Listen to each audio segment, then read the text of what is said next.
E, gente, boa noite. Vamos esperar a galera entrar. Hoje, ó, a Laurinha tá aqui comigo. Hoje nós vamos receber o Dr. Fabiano Tanuri, que é neuro, e ele vai falar aí das enxaquecas que mais acometem as mulheres. Ele vai falar de enxaqueca pré-menstrual, os tratamentos. Então vai ser muito bacana. Vamos esperar a galera entrar, chegar. Sejam bem-vindos. Oi, gente, boa noite. Débora, oi, boa noite, bem-vinda. Luana, boa noite pra vocês.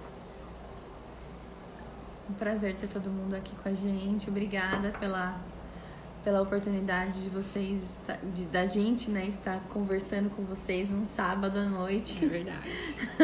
Sobre um assunto que afeta a maioria das pessoas, que é enxaqueca, né? Todo mundo, em alguma fase da vida, tem ou vai ter. Infelizmente, nessa vida louca que a gente tem levado, tem aumentado, acho que, esse indicador, né? E nós, mulheres, que somos afetadas pelos hormônios, a gente vai ver com o doutor se isso tem alguma influência ou não. É isso aí. Já já ele entra lá, já entrou. Então, gente, eu já vou convidar, tá, doutor? Vou aceitar. Doutora Andréia. Doutora Andréia é esposa do doutor Fabiano. Aê! Oi, doutor! Boa noite! Oi, boa noite. Oi, Tudo doutor. bem, né? Boa noite, Laura. Doutor, Boa noite. muito obrigada, tá? Por ter se disposto aí, por ter aceitado o nosso convite, de estar falando sobre esse assunto que é cheio de tantas dúvidas e é tão difícil, né? Dor de cabeça é um negócio tão chato e tão complicado, mas ainda bem que tem assim, ó, o doutor que trata, que é neuro. Então, eu queria, assim, primeiro agradecer, tá? Por ter parado aí seu descanso no sábado. A gente sabe que vocês não param de trabalhar nunca, mesmo com pandemia, vocês estão lá firmes. Então, hoje é um momento de descanso, de estar com a família, e o senhor interrompeu esse momentinho aí para estar aqui com a gente. Então, eu quero agradecer e quero pedir para o senhor já se apresentar para o pessoal. Fica à vontade, o senhor está em casa, viu? Fica à vontade. Obrigado, né? Obrigado, Laura. Primeiro, gostaria de parabenizar vocês por essa iniciativa, né? De estar trazendo aí para o público vários assuntos relevantes e dando aí a oportunidade para que eles tirem as dúvidas, né? Muitas vezes são patologias muito comuns, mas que às vezes as pessoas têm pouca informação, né? Então, meu nome é Fabiano Tanuri, sou neurologista e sou especialista em cefaleia. E hoje nós estamos aqui para conversar e tirar algumas dúvidas, falar alguma coisa, principalmente sobre a enxaqueca, né? Que é uma doença extremamente prevalente, né, na população, e que, apesar de ser tão prevalente, de tanta gente ter a enxaqueca, né, aproximadamente 20% aí da população tem, muito disso ainda é desconhecido, as pessoas assim pouco sabem, muitas vezes até que existe tratamento e o que fazer aí para melhorar essas crises da enxaqueca, né? Então, assim, na verdade, a enxaqueca, aquilo que eu disse, ela é uma doença muito prevalente na população, né? E a gente considera a enxaqueca uma doença crônica, né? E incapacitante, né? Por que ela é incapacitante? Porque ela leva a um alto nível de afastamento, né? Principalmente ao trabalho, um afastamento social. Então, pessoas que têm dores de cabeça, né? No caso, a enxaqueca muito frequente, tem uma diminuição aí, importante, né? Da qualidade de vida, né? E ela afeta também não só a parte social, da pessoa ter que faltar a compromissos, mas também tem um impacto econômico muito grande, né, para o país e até para o mundo. Então, se a gente for olhar, os Estados Unidos, eles têm um impacto, aí, um custo de pelo menos 20 milhões de dólares por ano, só de custos, né, relacionados direto ou indiretamente à enxaqueca, né? E além de ter um nível de afastamento do trabalho muito grande, a enxaqueca também, além disso, às vezes a gente não leva muito em conta isso, mas ela diminui muito a produtividade, né, da pessoa que está com aquela dor de cabeça e está tendo que trabalhar, né? Então, quem tem a enxaqueca sabe o quanto que isso acaba limitando no trabalho e também nas atividades sociais. Certo. Doutor, tem, ó, sua mãe tá aqui super orgulhosa. Oi, filho, parabéns. Olha lá, mãe, Silvia, a Débora também, primo. As pacientes já começaram, médico maravilhoso, olha lá, ó. Então, assim, gente, o que eu queria pedir para vocês, ó, essa live é uma live não desmerecendo as outras, pelo amor de Deus, todo mundo tem sua importância e os assuntos só acrescentam, mas não é muito comum a gente ter um profissional desse gabarito assim para falar para a gente de um assunto que incomoda muito. Eu tive aí, fiquei 15 dias, até comentei com a doutora Andréia, de dor de cabeça todo santo dia, que eu falei que eu ia até marcar uma consulta com o doutor. Eu falei, não é normal isso. Aí depois deu uma melhorada. Mas se persistir, eu vou, porque não é normal, não dá, não tem qualidade de vida. Então, o que eu gostaria de pedir para o pessoal? Pegar o aviãozinho aqui do lado, gente, vamos todo mundo que está online, eu tenho 22 pessoas, convidar pelo menos mais 5 para vir se beneficiar dessas informações que o doutor vai passar para gente. Então, ó, tem uma galera entrando ainda, quem entrou depois que a gente começou, nós estamos hoje aqui com o doutor Fabiano Tanuri, ele é neuro, especialista em cefaleia, cefaleia é dor de cabeça, tá? As enxaquecas. Então, eu queria pedir para vocês, ó, só clicar no aviãozinho aqui que tem do lado do consultório, dos comentários e convidar, ó, mais 5 pessoas que você vê que não tá ao vivo aí, que não tá com vocês na live, para esse momento aqui, para todo mundo se beneficiar dessas informações. Vai ser muito, muito, muito bacana. E assim, avisar que quem tiver também dúvidas, que já está aberto aí os comentários, vocês podem irem comentando e fazendo as perguntas que a gente vai, à medida da live, que a live vai rolando, nós vamos perguntando para o doutor. Posso perguntar? Ô, doutor, Pode falar, oi. Pode, claro. Existe diferença entre a dor de cabeça e enxaqueca? Dor de cabeça Então, comum e enxaqueca? Na verdade, sim, isso é uma grande dúvida, né? Por isso que eu falo, 20% da população, né, tem a enxaqueca e às vezes coisas assim, mais até básicas, simples, as pessoas acabam não tendo as informações, né? Então, na verdade, dor de cabeça é sinônimo de cefaleia, né? Então, cefaleia a gente usa no termo técnico, né? E a gente tem como sinônimo na linguagem popular dor de cabeça, né? E a enxaqueca, ela é um dos tipos de cefaleia. Então, quer dizer, ela é um dos tipos de dor de cabeça. A gente tem mais de 150 tipos catalogados, né, de cefaleia. E a enxaqueca é só uma delas, né? E acaba sendo a mais comum, né? A mais prevalente aí na população. Certo. Doutor, Pode falar. Pode falar, Tem uma perguntinha aqui, ó. A Vanessa perguntou, não sei se o senhor vai falar especificamente sobre isso depois. Vamos lá. Se o açúcar causa enxaqueca. Na verdade, assim. Então, assim, a gente definindo, né, a diferença, né, entre cefaleia e enxaqueca, é o que leva a gente a pensar que esse paciente tenha, então, uma enxaqueca, né? São as características da dor, né? Então, geralmente, a enxaqueca, ela é o quê? Uma dor unilateral, quer dizer, de um lado da cabeça, pode ser dos dois também, tá? Mas, na maioria das vezes, de um lado.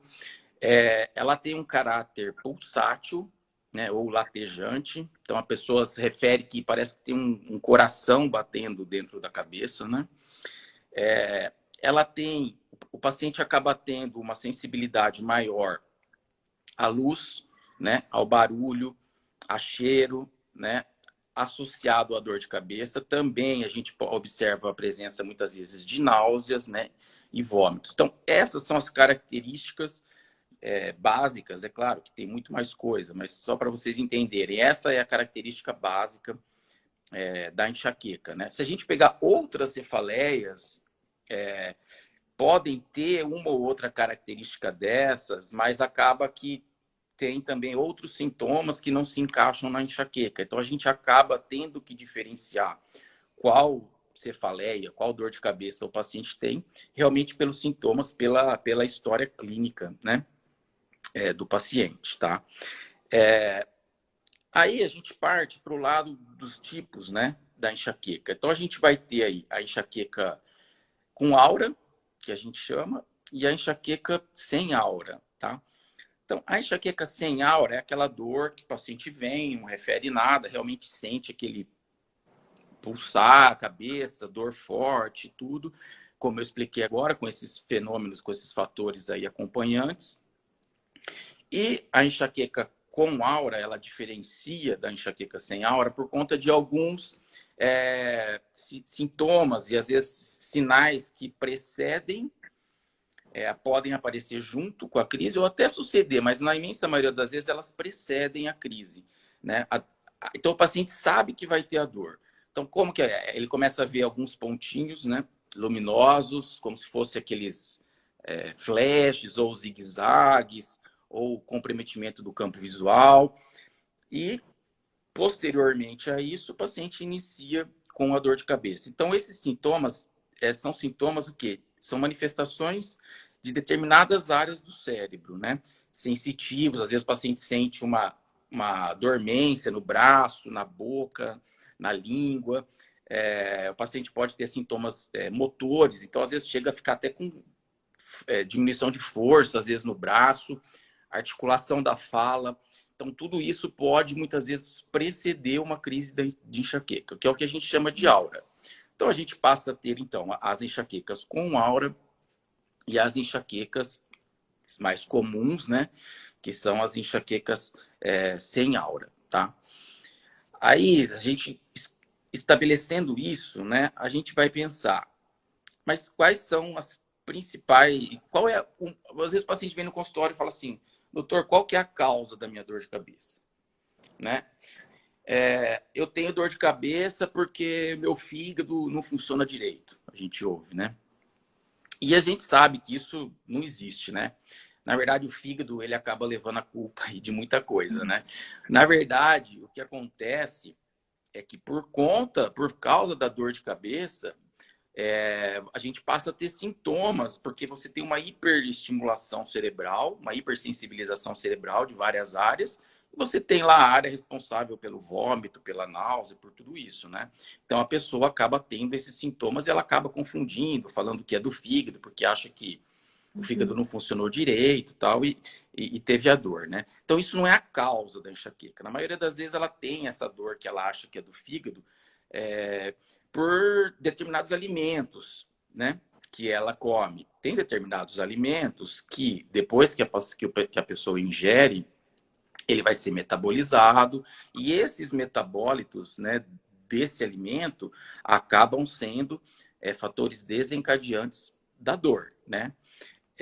Mas a causa mesmo da dor, a gente sabe, hoje em dia, isso não é uma coisa muito antiga, é recente, que a principal causa realmente da dor é o fator hereditário, né? Então é a genética. Então a gente tem estudos mostrando, em grupos, né, de estudos de gêmeos, mostrando que ambos tinham realmente as dores com características de enxaqueca, né?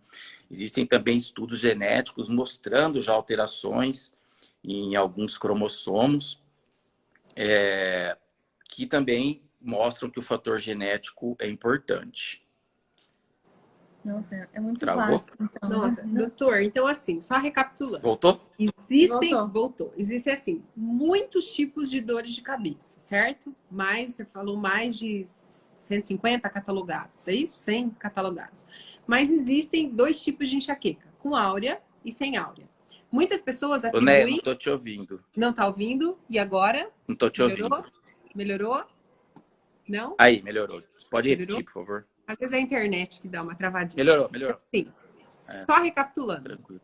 Existem aí, então, mais de 100 tipos de cefaleias catalogadas, né? Bastante tipos. Isso. Mas ela é diferente da enxaqueca, pelo que o senhor explicou. E existem dois tipos de enxaqueca, com aura e sem aura. Praticamente. Né?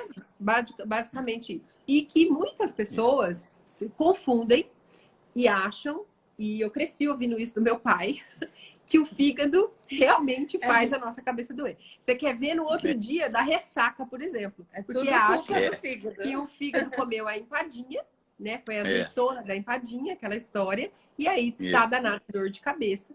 Então, assim, depois eu sei que o senhor vai abordar os alimentos, os tratamentos, mas só pra gente entender que o fígado não é o vilão, né? Não, Nós vimos aqui que o doutor, coitado, apontou o fator hereditário como um deles principal. Isso. E talvez estilo de vida, alimentação. Isso são fatores. Então, isso a gente considera como os fatores desencadeantes. Porque não é a causa. A causa ela é realmente genética, hereditária. Né? Porque você tem como desencadeantes, então, o estresse, né? Às vezes a pessoa dorme pouco, determinados alimentos, o álcool, o jejum prolongado, né? Alterações hormonais. Então, tudo isso são fatores desencadeantes. Quer dizer, aquele paciente que tem uma predisposição genética, que tem um fator hereditário, a hora que ele entra em contato com esses fatores ambientais, que a gente chama, isso acaba fazendo com que esse gene se manifeste, vamos dizer assim, numa linguagem para vocês entenderem, e acabe produzindo a dor naquele momento, tá? Então, a causa essas coisas que são importantes, tá? A causa da enxaqueca, ela é genética. Por quê? Se a gente falasse que a causa da enxaqueca seria, por exemplo, alteração hormonal, né? Como algumas mulheres, isso a gente vai falar depois, mais para frente, tem dor de cabeça, enxaqueca no período menstrual, né? Se a gente fosse admitir que a causa fosse hormonal, todas as mulheres teriam que ter a enxaqueca. Então, a causa realmente é o fator genético, tá? Então, isso é uma coisa assim que pouca gente fala, né?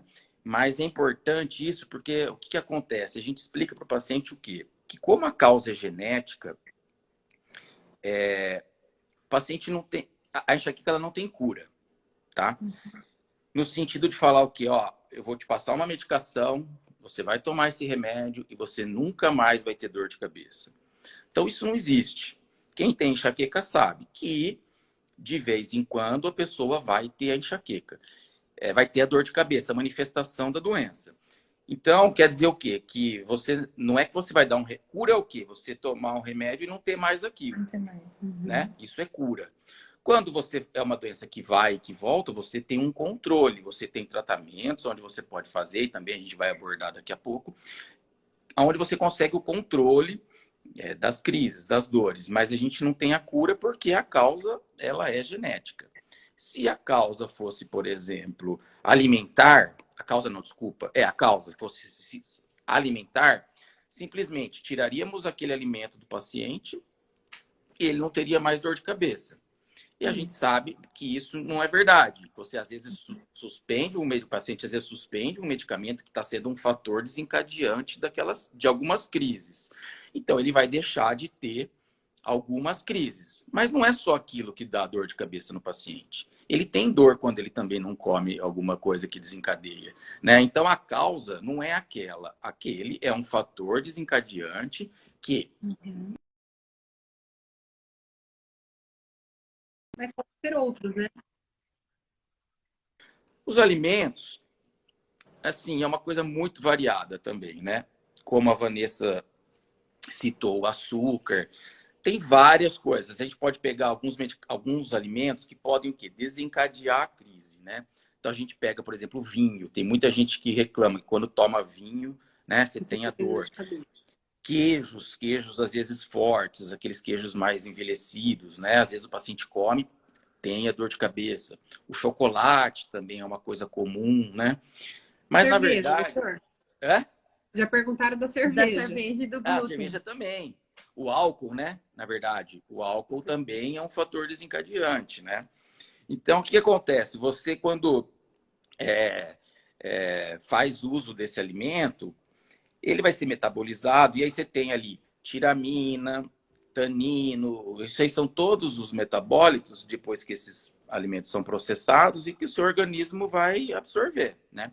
E são esses metabólitos que, para algumas pessoas, acabam desencadeando a dor. Mas também não é para todo mundo o mesmo alimento, né? Então, às vezes eu vejo, tem linhas de médicos que dão uma lista de coisas para o pessoal parar de comer e tal.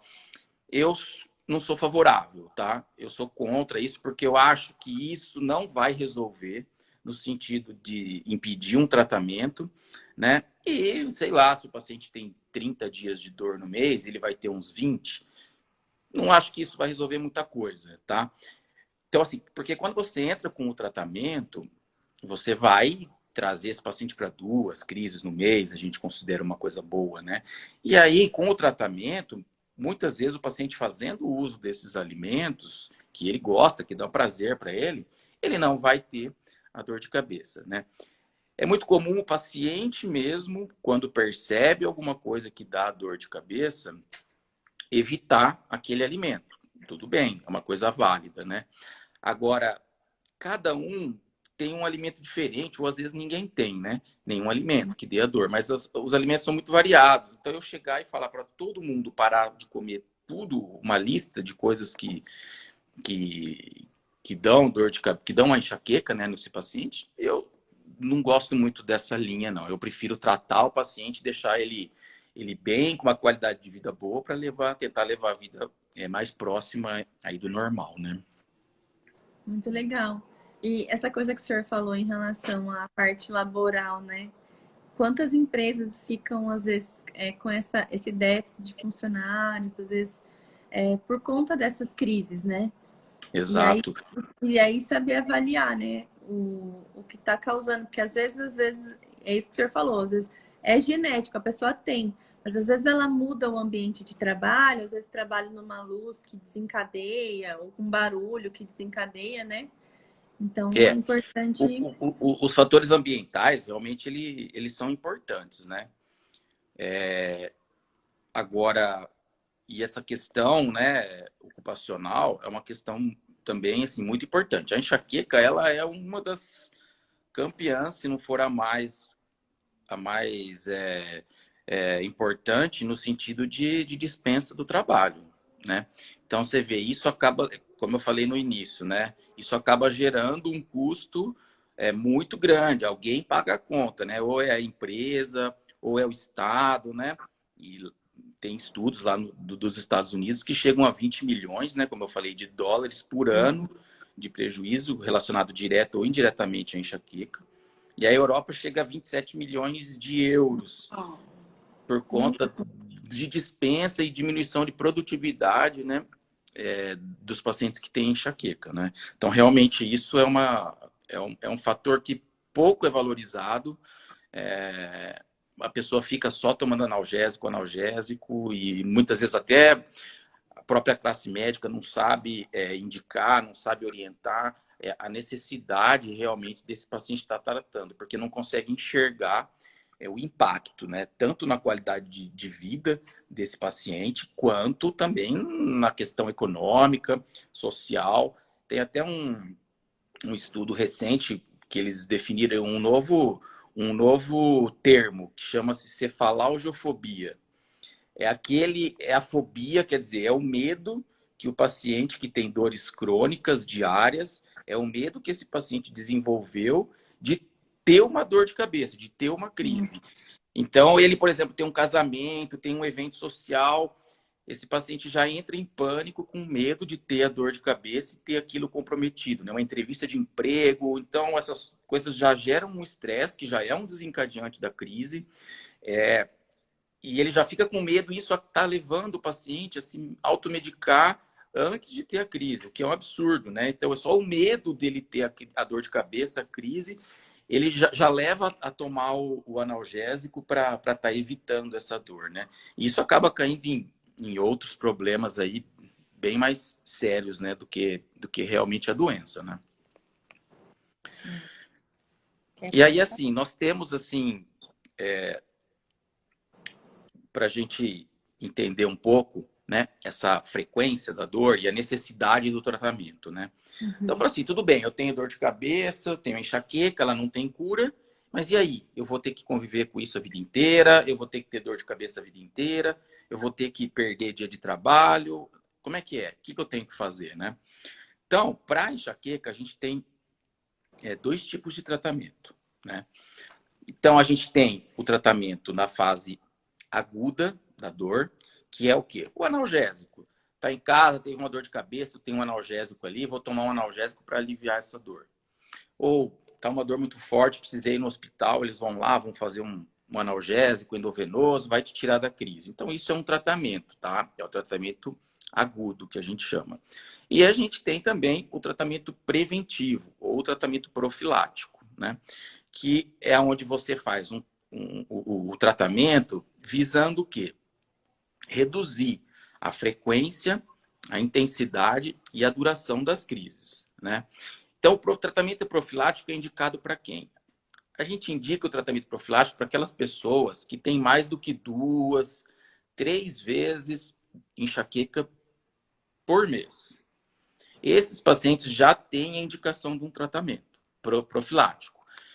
Por quê? A gente sabe que a tendência, a história da doença, como eu disse no início, ela é uma doença crônica. A história dessa enxaqueca, ela ir aumentando cada vez mais a frequência e a intensidade da dor. Então, o paciente hoje tem uma vez por semana, a partir de amanhã ele começa a ter 2, 3, aí ele chega lá, toma... Aí, lá em casa ele tem a Neosaldina, ele vai lá tomar uma, aí da outra vez já não melhora, aí já toma 2 de uma vez, aí toma 3, e aí vai, né? Para ter que Uma tirar, vai cartela inteira. aumentando. Vai aumentando, né? Então essa dor ela vai se cronificando. Então a gente sabe que a partir disso, dessa frequência de dor, já é necessário um tratamento preventivo. Eu tinha que ter ido, então. Mas aquelas pessoas que têm uma vez, vamos dizer assim, eu não tenho mais do que isso, eu tenho uma só por mês. Mas a vez que eu tenho essa dor de cabeça, eu tenho que ir para o hospital, eu tenho que tomar alguma medicação, eu tenho que ficar lá internado no pronto-socorro. Então, quer dizer, está atrapalhando a qualidade de vida, então também já tem aí uma indicação desse tratamento profilático, tá? E o que a gente considera a enxaqueca crônica? Então, assim, acima de 2, 3 vezes por mês já tem indicação.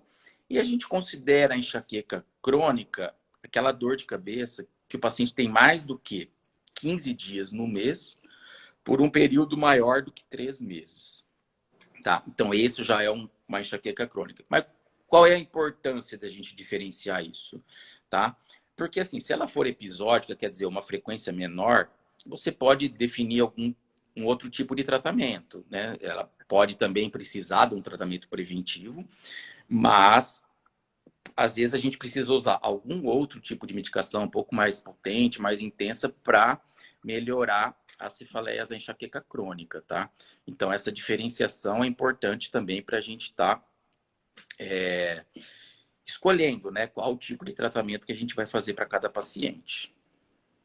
Muito Muito legal, bom, muito, doutor. muito legal. Doutor, então o senhor falou que a questão da genética, tem a parte genética, né? E os desencadeadores dessas crises, né? Isso. Aí as mulheres que entram no período pré-menstrual, então, que tem essas crises em todo o ciclo, por exemplo, daria para fazer esse tratamento como preventivo ou não? É só o analgésico mesmo? Não, aí assim, a gente tem duas situações, né? Se a mulher ela tiver uma dor várias vezes por mês e também tiver uma dor que se intensifica, né, no período menstrual, pode ser que esse tratamento profilático, né, preventivo, consiga resolver tudo, tá? Melhorar todas as dores. Porém, se ela tiver dor exclusivamente neste período menstrual, tá? Na menstruação, a gente pode utilizar algumas medicações, alguns métodos de tratamento somente nesse período, tá? Então, assim, a gente pode tentar, por exemplo, a gente sabe que a dor de cabeça menstrual, a enxaqueca menstrual, né? Ela vai começar 2 dias 2 a 3 dias antes, geralmente, do início da menstruação, né? E aí ela pode perdurar pelo período da menstruação todo e até 2 dias após o período cessar a menstruação, tá? Então a gente sabe que a gente tem esse período que a enxaqueca menstrual ela se manifesta. Então se eu tenho a enxaqueca somente nesse período, tá? Dá pra gente fazer um tratamento específico nesse período. Então a mulher lá tem o ciclo regulado, sabe o dia que vai menstruar, ou toma a pílula, vai interromper. Então 2 dias antes ela já começa com esse tratamento que a gente indica, né? E aí ela pode fazer o que a gente chama de um diário, né? Então ela marca lá uns 2 ciclos. Geralmente cada mulher mantém um padrão, né? De dor. Tá? A minha começa 2 dias antes e fica até um dia depois, né? Que iniciou a menstruação. Então a gente pede para a mulher fazer um diário, marcar lá o dia que teve a dor, o período menstrual, foi o primeiro, o segundo, o terceiro, o quarto dia. A gente faz esse diário, uns 2 ciclos, que a gente começa a entender quando que vai começar e terminar essa dor. Então, a gente consegue, para essa mulher, um tratamento mais individualizado para esses dias que a gente sabe que ela vai ter a dor. Tá? Então, isso é um tipo de tratamento.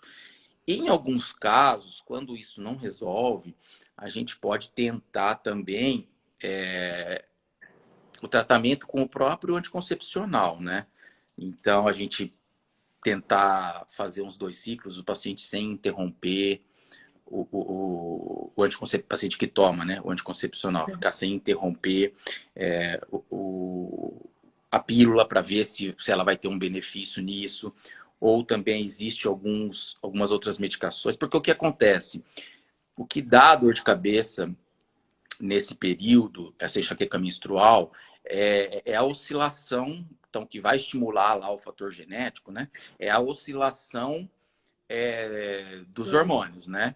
Então, não é nem tanto a quantidade, realmente é a oscilação. E a gente percebe o quê? Que no início da menstruação, a mulher vai ter uma queda lá do estrógeno, né? Então, essa oscilação acaba interferindo lá nos neurotransmissores cerebrais, que são substâncias que carregam os estímulos dolorosos. Então, eles interferem nesses neurotransmissores e acabam desencadeando a dor, né? Então, o que pode algumas vezes ser feito, e assim, quando isso tudo não funcionou, às vezes uma reposição apenas de estrógeno nessa fase, entendeu? Da menstruação. Então, às vezes, a gente pode passar ou aquele gel, simplesmente o gel de estrógeno, ou o adesivo, né? Para manter aquele nível sem oscilar e o paciente ter um conforto.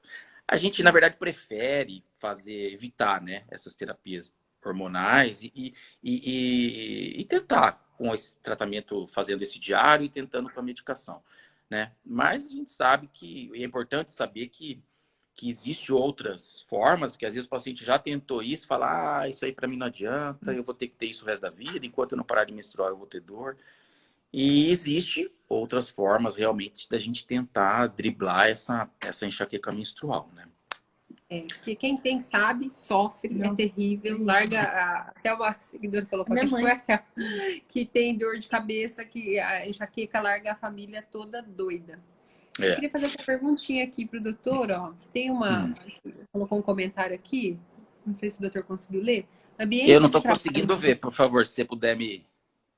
Tá, ambiência de trabalho ruim, em termos de relacionamento, acredito ser causador de adoecimento. É aconselhável associar analgésico com algum outro tipo de medicamento? Talvez sair da empresa, né? Porque nada custa a nossa saúde, né? Muda o trabalho. Ó, na verdade é o seguinte, os fatores desencadeantes, isso aí está sendo um fator desencadeante para ela, né? Quer dizer, ela tá levando a um estresse, né? E esse estresse está ajudando a desencadear realmente essas crises, né? O que tem que ser feito aí é realmente isso. A gente vê a necessidade de estar entrando com tratamento profilático. Porque é difícil você falar para ela também, ó, ainda mais hoje em dia, né? Difícil você falar, não vai trabalhar mais, né? Não tem como, né? Então a gente tem que associar a gente tem que fazer entrar com tratamento profilático, tá? Primeira coisa. O tratamento profilático existe várias medicações, tá? Então você tem o quê? drogas antiepiléticas que a gente usa, drogas antidepressivos, medicações antihipertensivos que a gente usa, antivertiginosos.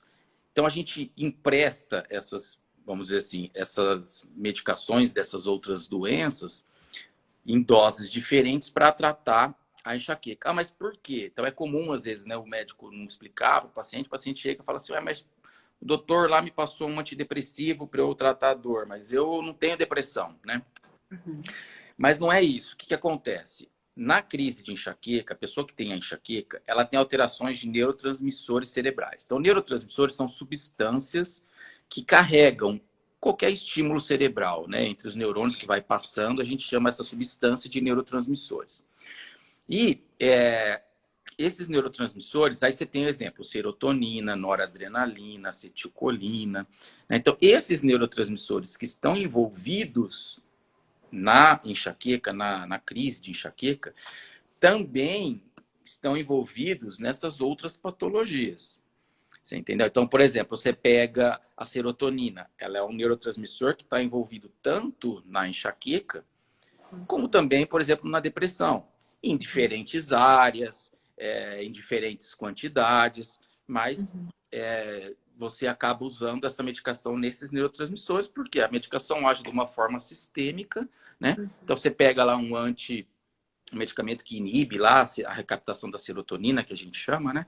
E usa, por exemplo, tanto para depressão quanto para enxaqueca, tá? Então, é por isso que a gente usa, muitas vezes, essas medicações para tratar profilaticamente a enxaqueca. Então, aí que vai. Como que eu escolho qual medicação dessa usar? A gente tem que sempre ver o quê? As comorbidades do paciente. Então, a comorbidade é o quê? É a doença que aparece junto com a enxaqueca. Então, às vezes, o paciente tem como comorbidade a ansiedade, a depressão, a síndrome do pânico, a epilepsia, né? Então, às vezes, a gente pode escolher uma medicação que vai tratar tanto a enxaqueca quanto essas outras doenças, quanto essas outras patologias, né?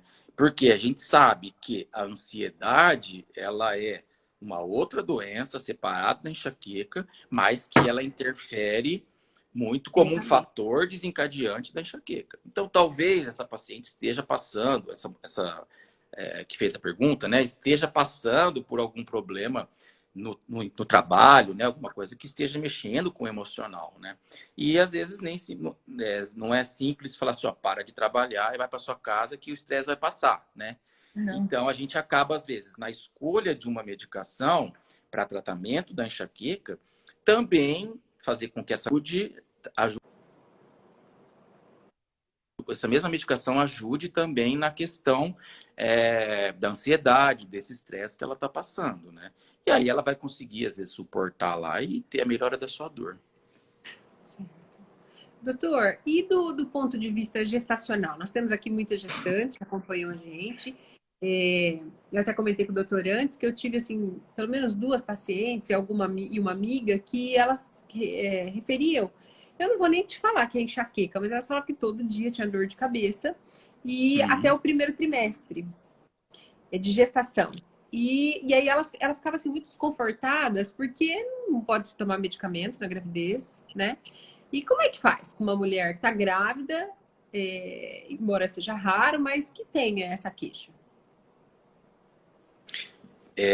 Não, então, aí assim, na verdade, depois do primeiro trimestre da gestação, as mulheres que têm enxaqueca, elas tendem a ficar melhor. A enxaqueca na gestação, tá? Por quê? Porque você vai ter a estabilização lá também dos hormônios, né? Do estrógeno, da progesterona, você não vai estar tendo essas oscilações e você acaba tendo uma melhora da dor, tá? O que acontece é que, assim, a enxaqueca... Tá me ouvindo? Agora tá. Agora tá. Tá lento? Aí. Voltou? Voltou. Voltou? Então, assim, a enxaqueca ainda ela tem muita coisa que a gente não conhece, né? Mas o padrão é o paciente melhorar na gestação e melhorar também na menopausa. Certo. Então, ela ia ter que conviver, porque não pode dar muito remédio para Não tô te ouvindo, gestante, a né? gente sabe. Travou aqui. Travou, voltou? Voltou? Oi? Doutor? Voltou? Então, assim, na verdade, ela precisa ser muito bem acompanhada, muito bem avaliada, né? Essa paciente, e ela entender que vai melhorar, né? Vai melhorar por estabilização dos próprios hormônios. Isso, Mas ela exatamente. tem que talvez conviver ou tentar diminuir ali com as únicas medicações que são permitidas, talvez estilo de vida, hábito de vida, né? Tentar Isso. evitar aí os fatores desencadeantes, para tentar ver se dá uma amenizada, por exemplo. Isso. Isso ajuda Doutor, bastante. A gente evita qualquer medicação preventiva, né, nesse período de gestação, né, principalmente no primeiro trimestre, tá? Deixando mesmo só o Tilenol, aí o paracetamol, né, quando necessário. Às vezes o paciente não aguenta, é muito difícil. A gente tenta convencer, a gente fala, né, que ser mãe é padecer no paraíso, né? Então a gente pede para tentar aguentar, né? Um pouco as dores. Mas às vezes não tem jeito, às vezes a gente tem que, custo-benefício aí, a gente tem que entrar com alguma coisa, mas são casos mais raros. A gente prefere realmente deixar sem nenhum tipo de medicação preventiva, né? certo. Doutor, teve uma perguntinha aqui que falou assim, que uma pessoa perguntou que já acorda com dor de cabeça.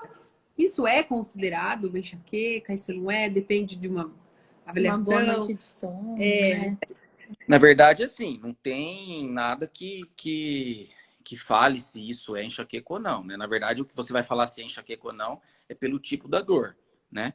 Então você vai relatar para o seu médico lá que é uma dor que lateja, que a luz incomoda, que o barulho incomoda. O horário que ela aparece não muda, não é o que vai fazer o diagnóstico ou não. É claro que pode ter alguma situação, né?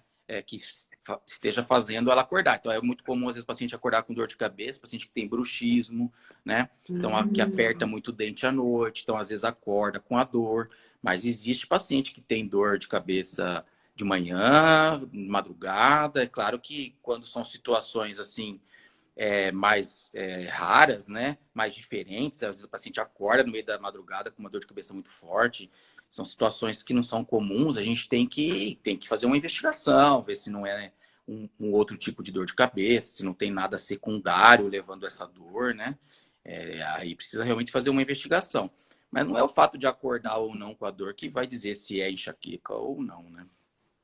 Teve uma pergunta também, doutor, sobre crianças e adolescentes. Existem enxaqueca em criança, por exemplo? Há esse diagnóstico? Existe, carregador. Existe, na verdade, a enxaqueca. Pega o carregador para mim. A enxaqueca, ela pode aparecer sim na criança. A gente percebe o quê? Que a criança, tanto no menino quanto na menina, a gente tem uma incidência. Vou pôr o carregador aqui só um pouquinho. Tem uma incidência igual, né? O que a gente percebe é que quando passa para a puberdade, isso aumenta 2, 3 vezes na mulher, né? Porque acaba tendo esses fatores hormonais.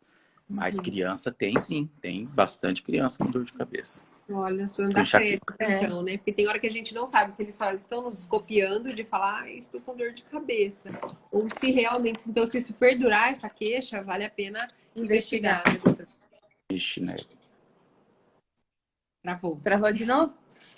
E nós comentamos que tem momentos que assim, a gente não sabe definir se a criança ela está só nos imitando, porque, por exemplo, ela ouve a mãe queixar. Eu vejo pela minha filha, esses dias que eu tive dor de cabeça, e aí ela agora deu de falar que todo dia ela tem dor de cabeça. Então, assim, fica aquilo, né? Será que é verdade ou será que ela só está me imitando? Mas eu acho que vale a pena que se essa queixa for recorrente, ela começar realmente a reclamar várias vezes ao dia, ou todo dia, mesmo que a minha tenha cessado, por exemplo, vale a pena investigar, né, doutor? Assim, a gente pode usar algumas estratégias, né? Assim, você tentar observar se ela distrai e para de reclamar, ou se você dá alguma coisinha, ela achar que é remédio e passa, né? Então tem algumas estratégias para tentar definir, né? Mas isso aí também realmente é bem comum mesmo. Criança às vezes vê o pai, a mãe e começa a imitar, e é difícil, né? Mas a melhor coisa é acompanhar, né? A criança que tem crises muito intensas e que você vê mesmo que realmente e tá crônico, porque existe criança com enxaqueca crônica e que a gente precisa também fazer o tratamento preventivo, né? Tem sim. E aí tem a questão da escola, que afeta até a produção escolar, então, né? Sim. Você E aí vai você diminuir. fica naquela, não sei se é falta de óculos, Ah, isso que eu ia falar. né? Na Se o escola. senhor falasse isso também, porque tem muita gente que fala, ó, eu não tô enxergando, eu acho que eu tô com dor de cabeça É, porque eu tô tentando usar óculos. é muito comum, né? O pessoal pensar isso. Na imensa maioria das vezes, não é, tá? Não é óculos. Geralmente, a dor que a gente observa, que por uma alteração visual, geralmente o paciente tem uma dor mais leve, né? Incomoda um pouco, mas uma dor mais leve, relacionado ali àquele momento de estar forçando um pouco. Não chega a ser aquela dor mesmo intensa, né? Latejante, com fotofobia, quer dizer, com o incômodo da luz, com todas essas características, né? Da enxaqueca, né? Então, o óculos, na imensa maioria das vezes, não é a causa, tá? Doutora, Outra ó, já coisa ia que... dar, e aí a É? Carol pediu para falar um pouco de botox e enxaqueca. Ah, então, o seguinte, o Botox, ele é um dos tratamentos mais modernos aí para enxaqueca, né? Ele é indicado para quê? Para essas enxaquecas que a gente chama das enxaquecas crônicas, tá? Essa que o paciente tem mais do que 15 dias no mês e tudo isso, né?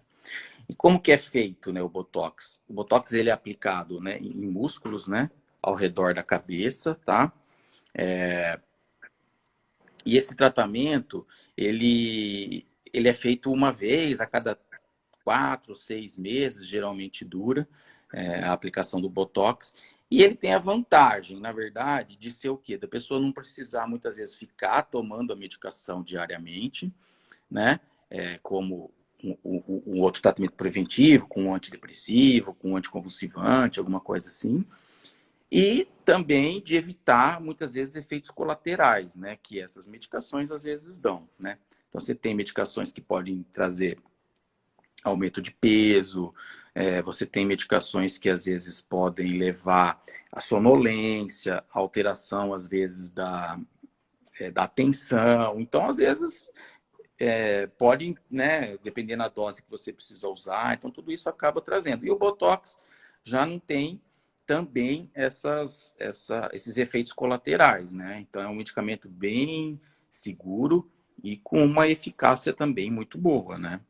E o que ele faz, doutor? Por que ele responde tão bem ao tratamento sendo aplicado na cabeça toda? O que o É, Botox o, faz? Porque nós sabemos que se eu usar, por exemplo, para tratamento estético, ele vai paralisar o músculo ali. Mas aí na isso. cabeça, assim, queria que o senhor É, explicasse. logo no início, quando começou o Botox, eles achavam, assim, isso até não faz muito tempo, tá? Que essa melhora era só porque você relaxava, levava a um relaxamento da musculatura, né? E que isso interferia retroativamente para dentro do cérebro ali e melhoraria a dor. Mas hoje já se sabe o quê? Que quando você injeta o Botox, né? Aonde você injetou é no músculo, mas ali tem terminações nervosas, tá? Todo músculo tem as terminações nervosas. Esse Botox, a toxina botulínica, né? A vesícula da toxina botulínica, ela é internalizada por essas terminações nervosas, tá? Então, é como se ela adentrasse mesmo nessas terminações nervosas. E com isso, essa substância é passada transmitida, né? É encaminhada para dentro da cabeça, nos centros da dor. E com isso, o Botox, ele vai agir da mesma forma que um tratamento preventivo. Agir lá no neurotransmissor. Então, ele vai bloquear, né, um neurotransmissor que a gente chama de acetilcolina. E com esse bloqueio da acetilcolina, você bloqueia a transmissão da dor até as estruturas onde o cérebro vai, vamos dizer assim, apreciar a dor, né? Uma estrutura sensível à dor. Então, vai como se fosse colocar ali, vamos dizer, um mata-burro ali no meio da do trajeto, né, do estímulo doloroso, e você acaba interceptando. É claro que nem tudo na medicina é 100%, né? Então, vai ter vezes em onde esse estímulo vai conseguir passar por um outro caminho e a pessoa vai ter uma dor ou outra, mas a gente considera aí, se a gente conseguir reduzir de 70% a 80% as crises, né, do paciente que ele tinha no início, a gente já considera um tratamento eficiente, apesar de que às vezes fica até mais, né? Doutor, ainda falando em Botox, tem uma pergunta aqui da Carol. Após o nascimento do bebê, quanto tempo pode aplicar Botox? Carol, você quer saber para esse tratamento? Para o tratamento da enxaqueca? Deve ser, né? Na verdade, a gente evita o Botox, né? Mas durante a gestação, né? Que é onde você tem uma contraindicação maior, né?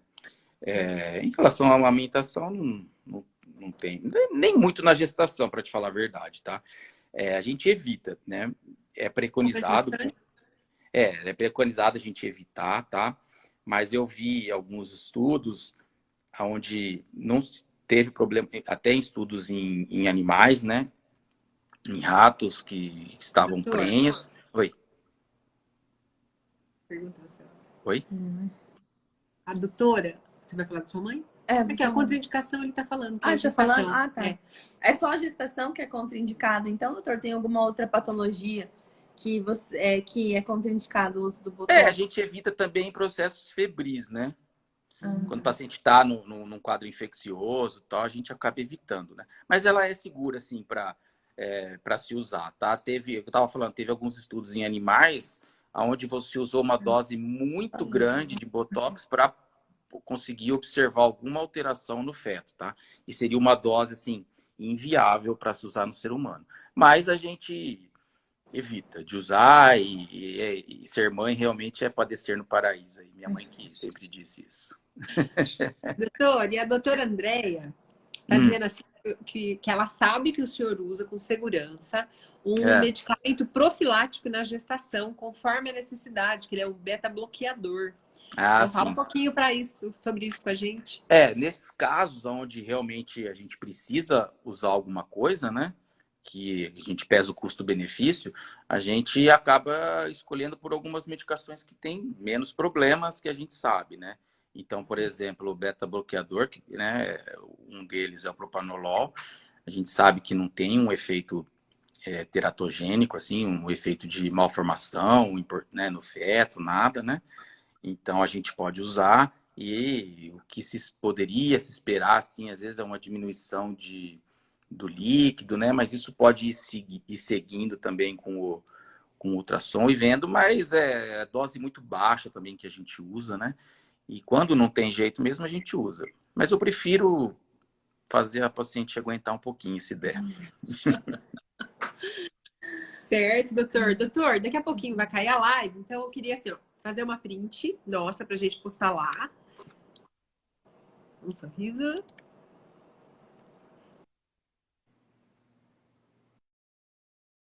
Pedir para todo mundo, ó. Vamos escrever aqui o Instagram do doutor. É Dr. Fabiano Tanuri, né? Tudo junto. Isso. Tudo junto, assim? Não, acho que é sem espaço, né? Aqui, né? Acho que é tudo junto. Tudo junto. Não sei se tem doutor, tem? Nem sei. Eu acho que tem. Tô começando a aprender essas coisas, né? Isso aí. Nós vamos ter... aí. Tô começando a aprender, viu? Tá todo mundo, viu, doutor? Tendo que se reinventar depois dessa quarentena aí absurda. Não tem o doutor. Não tem o doutor. Tá só Fabiano Tanuri. Então vamos corrigir aqui pro pessoal entrar e seguir o doutor. Eu sei que o doutor dá... Ah lá, não tem, a doutora tá falando. Dá ótimas dicas lá. Eu vi os vídeos no perfil dele sobre cefaleia, sobre dor de cabeça, enfim... E que são bacanas. E agora não sai esse negócio aqui. Aí. Para seguir lá o doutor, acompanhar o trabalho dele. E é muito legal a gente credibilizar, né? Aí, através de... todo mundo que mexe com rede social hoje sabe que é muito bacana. e a gente sabe que é um alcance muito maior, né? A gente pode chegar a muito mais pessoas.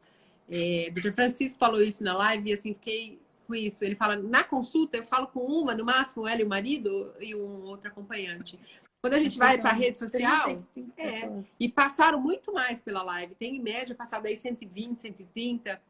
Na live da doutora André, mesmo passou 257 pessoas pela live. Quer dizer, uma palavrinha que a gente fala, né, é lançado e a nossa espera é que encontre um terreno bom, né? Então, que abra novas ideias, que leve conhecimento, que leve mudança de hábito, né? Que leve uma melhora na vida das pessoas. Então, assim, doutor, eu quero já agradecer imensamente, de novo e sempre, pela disposição em nos ajudar, em passar aí o conhecimento para o pessoal. E quero pedir para o senhor deixar uma palavra, uma recomendação, alguma coisa que a gente não conseguiu falar ainda aí. Tem uns 5 minutinhos aí que o senhor fique à vontade. Eu queria pedir para o senhor falar uma coisa, doutor. Como vai a lá. gente sabe, então, que a enxaqueca é genética e dá para a gente controlar, a gente sabe que o nosso cérebro é meio... Como o senhor, como neurologista, como que a gente faz para cuidar do cérebro, assim? Deixa nosso cérebro mais... a gente menos esquecida, com hábitos melhores, assim. Eu acho que isso seria interessante. É verdade. Uma coisa que ajuda muito nessa questão são os hábitos, né? Hábitos de vida, né? Então, você ter uma alimentação saudável, atividade física. Então, isso são realmente coisas que a gente sabe que ajudam, né, na memória. E se tem alguma coisa que pode prevenir uma doença futura relacionada à memória, são essas situações. Hábitos saudáveis, não fumar, não tomar bebida alcoólica em excesso, e fazer atividade física, tá? Então, isso aí são as coisas que realmente ajudam. E tratar as questões emocionais, o estresse, porque o principal fator de esquecimento em paciente jovem realmente é o estresse, né? O estresse é o principal fator aí que a gente... Por quê? Você está pensando numa coisa e aí já entra um outro pensamento. Quando você está ansioso, é um pensamento atrás do outro, né? Então, o cérebro, ele não consegue focar em duas coisas ao mesmo tempo. Ele alterna muito rápido, né? Então, você pensa numa coisa, você vai fazer isso, mas estou pensando naquilo, né? Então, ele alterna muito rápido, mas ele não consegue fixar duas coisas ao mesmo tempo. Então, numa dessas, você acaba esquecendo. Quanto mais ansioso, mais estressado você tiver, esse esquecimento, esse registro das memórias assim, de curto prazo são menores, né? E eu queria aí agradecer a vocês, a Né e a Laura, parabenizar aí por esse canal aí que vocês estão trazendo aí para o pessoal de Marília, todas essas informações muito importantes. Vários profissionais passaram por aqui e realmente o trabalho que vocês vêm fazendo diariamente aí é de se elogiar. E imagina, e eu gostaria de deixar, né, uma mensagem, né, para todo mundo diante disso que nós estamos passando hoje em dia, né, do país e tudo isso, problemas políticos e de saúde, mas que a gente tem que aguentar firme e confiar e acreditar e confiar no país, que nós vamos sair dessa, sim, e vamos se tornar um Brasil cada vez melhor e mais confiante aí para a população. É isso. Muito obrigada. Verdade, doutor, obrigada. E aí, gente, cada dia mais a gente... O quê? Tem uma moça que pediu para o senhor fazer uma live um dia para tirar dúvidas sobre convulsões febris em crianças. Doutor, aí ficou um tópico para o senhor colocar lá no seu Instagram. Ou participar de outra live, fazer um vídeo. Essa é uma dúvida que surgiu. A gente marca sim, a gente combina. Ótimo. E assim, essa mensagem que a gente quer deixar mesmo para as pessoas, né, doutor? De que nós podemos acreditar. Se a gente entrar na vibe da loucura que está acontecendo ao nosso redor, só vai piorar, né? Então, nós precisamos dar essa condição para o nosso cérebro, né? De acreditar e de apostar que isso tudo vai passar e nós vamos sair melhores lá do outro lado, né? Vamos dar um crédito aí para os nossos governantes para poder tirar a gente dessa. Amém. Cada mergulho tá um flash, né? É isso aí. Eu li algum que alguém postou que a quarentena no Brasil... Duvida que em algum país a quarentena Foi mais emocionante.